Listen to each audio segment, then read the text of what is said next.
It's Fast Nine. All right. I unfortunately haven't seen this movie because the theaters are still not open here. Um, Max. Yeah, I wanted to say it's a really amazing movie. I really loved the main character, the red car. It's incredible. Yeah, Lightning McQueen, I think he's named. It's no, sorry, I haven't watched it either. Italy is a bit of a mess now, but I think someone else has watched it here. Before you Yes. go on, Sean. Fear Jason, hello. I think you noticed the little wrench beside your name.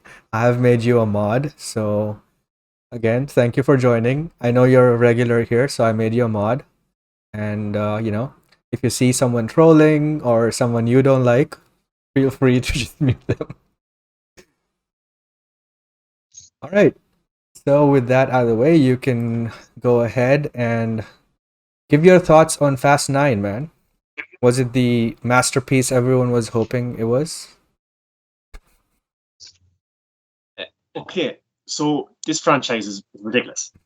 It's ridiculous, okay? But Spoiler. I've always had fun with it, because the action sequences are cool, the one-liners are cheesy, but like they're throwbacks to the 80s and 90s and stuff like that. Vin Diesel is basically a superhero now. And so this movie, Fast Nine, John Cena's at it. I'm a big fan of John Cena from wrestling, and then I followed his movie career and stuff like that. So I was excited to see him show up. He plays Dominic Toretto's brother, Jacob. So basically, something happened when they were younger. Now they meet again 20 years later or 30 years later, and they haven't spoken. Stuff happened in the past. We actually get flashbacks to what happened back to 1989. So we get younger actors playing them, and there's a whole sequence, and it actually is interesting, and I did like it. But look, the action sequences are brilliantly done. Like the way they're laid out, the camera shots, the cinematography, stuff like that. It's really well done. They put a lot of thought into this stuff, but they don't put a lot of thought into physics or gravity. It doesn't make sense. Okay, but I can live with Vin Diesel surviving, or an explosion, or taking on 20 guys, or Han coming back to life because he returns in this one. He was killed in previous movies by Jason Statham. I can live with all that stuff, okay? But there's one thing I can't live with. It's when two guys who have no experience go space. We see it in the trailers that they're in this kind of rocket ship. They're attached to a plane, and they're talking about space. So obviously in the movie, it's not really spoilers. They go to space to an extent. So I thought that we would see them maybe just at the orbit, just kind of halfway between Earth and space. But these two guys, without spoilers, go to space without a rocket ship. Without a rocket ship. They don't wear spacesuits. The rocket They ship use isn't duct tape. fast enough, man. Well, I saw that they use duct tape, so that's that's standard on the spaceships as well, right?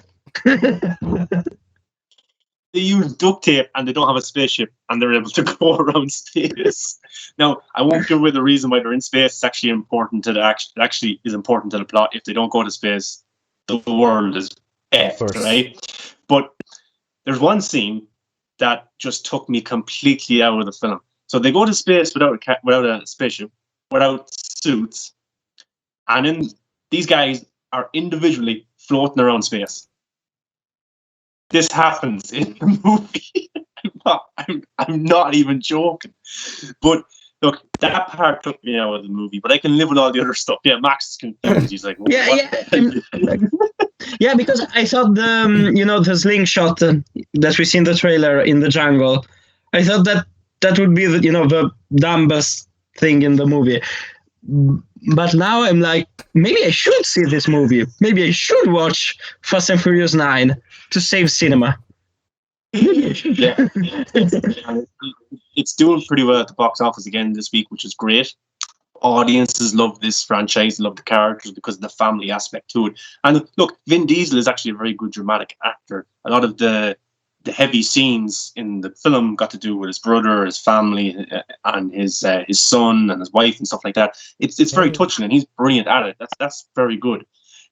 Han's return was actually very emotional and actually makes sense. You know, I was thinking, oh, it's going to be like a Marvel thing or something like that to just bring a character back. You know, there's no consequences. There's actually a reason. There's actually a good way that he was able to fake his own death, and there's a reason behind it. And it's interesting when you watch the movie. So those stuff are really, really good. John Cena is really good as well. He's good as a villain, and he actually reminded me in some scenes of, he looked like Arnold Schwarzenegger. He was just big. It's just his pose, the way he delivered some lines. You know, it actually just reminded me of Arnold Schwarzenegger, which isn't a bad compliment to get. So, but I can live with the slingshot stuff. I can live with a car going off a cliff and a jet coming and taking the car up by a magnet and stuff like this. I can live with all that stuff. But guys, the space thing just was really badly done. Now, I understand why they had to do it in the movie, and there's a reason they had to do it in the movie, but come up with a better idea. Like these guys are going around space with duct tape suits and all. I was just like, what's going on? And there's actually times in this movie I was embarrassed to watch it. I was embarrassed for the people who made it, because a lot of the scenes are just really, really. But it has problems. But I had a great time. I enjoyed it. I enjoyed it. The action was really well done. Vin Diesel does a lot of things that would not happen in reality, or even in Fast and Furious 1 or 2 or 3 or 4. But you know what? These films are fun. They're popcorn driven. They bring people to the theaters, and it's saving cinema, as Max said. So I had a good time.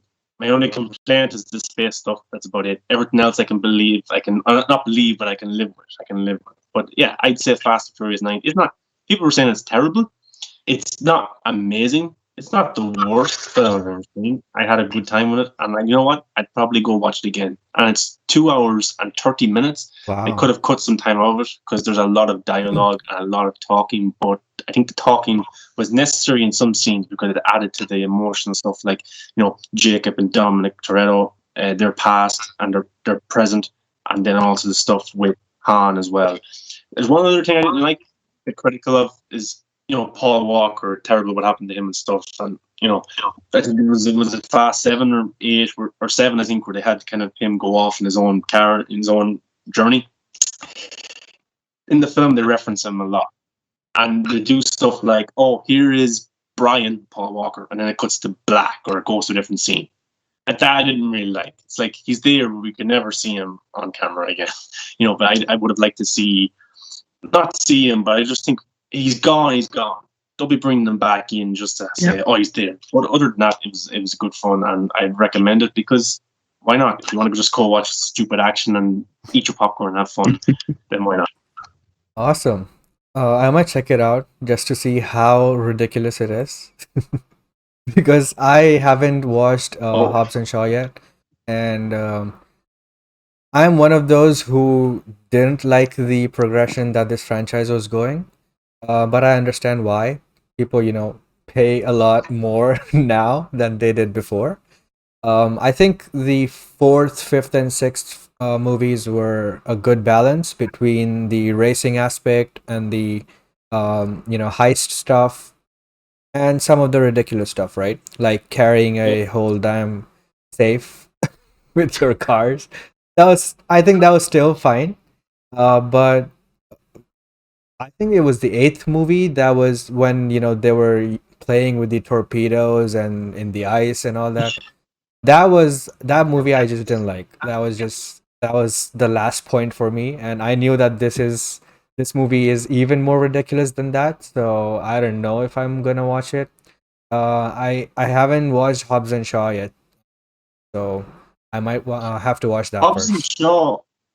Hobbs and Shaw was good fun, but a lot of the action was kind of combat and hand to hand and stuff. It was unrealistic, of course, and I don't know how this character survived. They would have died in real life, but it was a little bit more believable in the movie sense. Right. This one is just absolutely ridiculous. And even in Hobbs and Shaw, Idris Elba's character wears a suit that kind of enhances your abilities. So it kind of added to the, you know, that part of it made sense because they brought it into the plot. But here, Vin Diesel definitely died about 80 times. Tyrese died 200 times. It's actually, the opening sequence is about 15 to 20 minutes long, and it's just non-stop. And I had to get a bread after it. It's just non-stop.